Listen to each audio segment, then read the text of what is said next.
Welcome, car enthusiasts, to a groundbreaking innovation in engine technology, the in-engine. This compact powerhouse, hailing from the picturesque city of Granada in Spain, is not just your average engine. It's a one-stroke marvel, producing a whopping 120 horsepower from a mere 500 cc of displacement, all while tipping the scales at a feather-light 35 kilograms. But enough with the preamble. Let's dive right into the heart of this revolutionary creation. Buckle up, because in this fast-paced video, we're going to explore how the in-engine works, its benefits, drawbacks, and the jaw-dropping potential it holds. Stick around, because we're going to find out if this little beast makes sense in the grand scheme of things. All right, let's get our hands dirty and understand the wizardry behind the in-engine. Picture this: 8 pistons arranged in an opposed piston configuration, a lack of a conventional cylinder head or crankshaft, and in place of the crankshaft, a mysterious, complex-shaped wavy thing. Yes, that's the technical term for it. Now, as combustion forces kick in, the pistons ride on rollers along this wavy thing, creating a mesmerizing dance of mechanical genius. The result?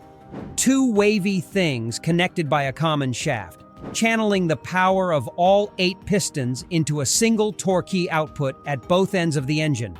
Hold on, it gets even better.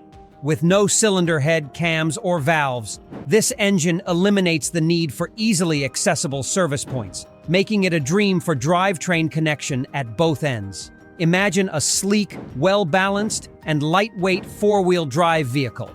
The possibilities are endless. But here's the kicker. How does it handle air intake and exhaust without valves? Enter the ingenious approach, reminiscent of conventional 2-stroke engines. Intake and exhaust ports strategically covered and uncovered by the pistons as they move, creating a seamless flow of air and exhaust through the engine. In the midst of this mechanical ballet, a fuel injector and spark plug take center stage, igniting the air-fuel mixture. It's a symphony of precision and efficiency, showcasing how innovation can redefine the very basics of engine design. And what about those pesky exhaust gases trying to escape where they shouldn't? Fear not, scavenging comes to the rescue. Like a synchronized dance, both intake and exhaust ports open simultaneously. Why not? Well, the logic of this statement, if it were good, we would be using it already, is flawed. And that's because I'm sure that long ago, somebody on foot told somebody who wanted to ride a horse, if horses were so good, we would already be riding them. And then somebody on a horse told Carl Benz, well, if your cars were so good, we would already be driving cars. And then somebody in a car told somebody pitching an airplane, if airplanes were so good, we would all already be flying through the sky. Things tend not to exist and not be used before, at some point, they start existing and become used. Most of the things we today own and take for granted, and that have made our lives much easier, were seen as weird or stupid ideas at some point in the past. A bird in the hand is worth 2 in the bush, is a nice proverb. But if we stuck to it at all times, then we would also be stuck in the Stone Age smashing stones against each other. Risks have to be taken, and experiments have to be made, and different things have to be tried if progress is to be made. Another very important reason why most novel engine designs either fail or have limited success is that the conventional road and piston design has a century of development behind it. That makes it very much immune to replacement. It is very hard to compete against 100 years of research and development.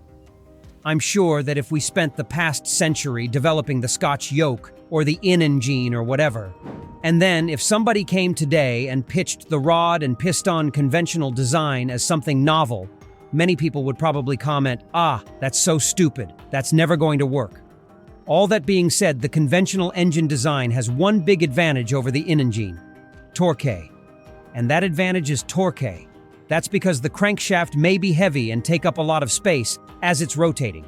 But the crankshaft is also essentially one big lever, and this lever magnifies the forces generated by combustion acting on the crankshaft.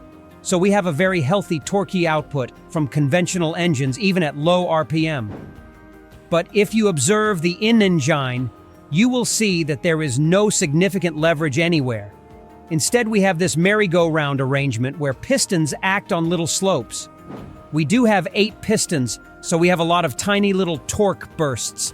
So this should accumulate into a big, single torque output for the entire engine. Indeed, on their website, unengine claims that their 500cc engine outputs 150 Newton-meters of torque, which is impressive. But what we do not know is where in the rev range this peak torque occurs. However, based on simple physics and observation, my suspicion is that peak torque occurs very high in the rev range, and that low RPM torque is disappointing.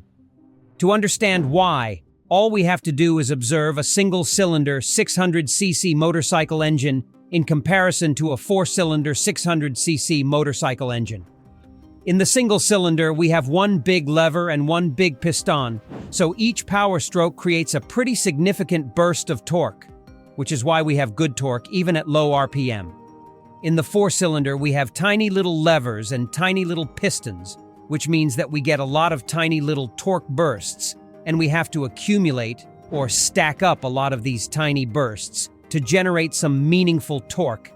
And this is why a typical 4-cylinder 600cc motorcycle engine usually has pretty weak low RPM performance, weak low RPM torque, and generates peak torque usually very high in the rev range. Now you can imagine what that torque curve will look like if we have 8 pistons and absolutely minuscule little levers in a 500cc package. And this brings us to my gripe with the unengine. I honestly feel like this is a very creative, very interesting design. It also feels like there's genuine passion behind the project, and I think there's potential, even big potential for this engine in certain fields. However, I also feel that the engine is being presented as something that it is not. The most obvious example of this is the installation of the engine and the driving around with the Mazda MX-5. We are shown footage of the engine in the car, someone working on the engine, and then the car driving around. And at the end of the video, we are given some specs. 500 cc, 120 horsepower, 35 kilograms, 40 centimeters. Very impressive. And then in the description, we are told this. With just 35 kilograms and 500 c, our patented one-stroke engine was able to push the Mazda with ease thanks to the 120 horsepower delivered at atmospheric pressure. No turbo, just pure power in a 40-centimeter package. Okay, no turbo, atmospheric pressure, sure. I would believe that if there wasn't this big old centrifugal supercharger right there in the engine bay feeding compressed air into the engine. It doesn't matter if it's a turbo or a supercharger, it is forced induction and it is certainly not atmospheric pressure. Of course, there's no official explanation for this, but I think it's pretty obvious that the engine struggled with the car without the help of forced induction. And a conventional 500cc engine could easily make 120 horsepower with the help of a forced induction device, a supercharger. So it really doesn't feel like the engine has any more power potential than a conventional engine. And the other issue I have with the video is that we are never shown footage of the car at full throttle acceleration, not to mention from a standstill. The stock 1.6 engine present in the NA and NB Mazda MX-5 makes anywhere, I believe, from 116 to 136 horsepower, depending on the market and the generation. Although it's not the fastest car in the world, we still have pretty healthy acceleration from a standstill, and that's because we have a healthy torque at low RPM. As we already explained, however, we never really see any sort of powerful acceleration, any sort of footage of full throttle acceleration from the unengine, so we really don't know what kind of torque and where does this engine generate even with a supercharger. The other issue I have is, of course, all the one-stroke stuff, but what's even sillier is that on their website they take this even further, and they claim that their engine, and I quote, has twice as many power strokes per cylinder than a 2-stroke engine and 4 times that of a 4-stroke one. In another part, they also add how our combustion chamber has 2 combustion events per revolution. All of this is very much misleading, and that's because they're comparing a 4-cylinder 8-piston engine against 1-cylinder 1-piston conventional 4-stroke and 2-stroke engines. Once we equalize the number of cylinders, the nonsensical nature of this argument becomes very obvious. The in-engine fires every 180 degrees of rotation.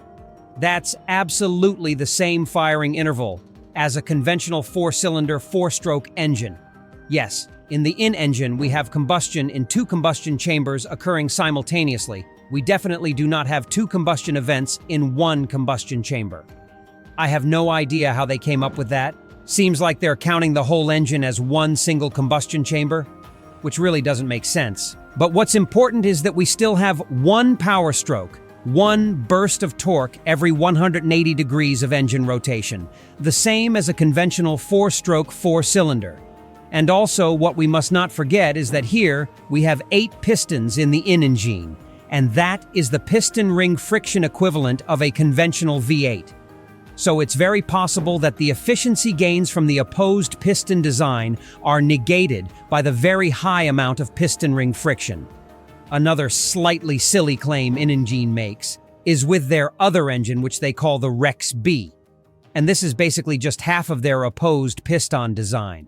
We have one wavy thing and only 4 pistons, and although they call this a one-stroke engine as well, this really is just a conventional 2-stroke engine, pre-mix and all. And this engine makes 22.7 horsepower from 125 cc of displacement, and in-engine claims that this is twice the power delivery of a conventional 2-stroke. This is not true.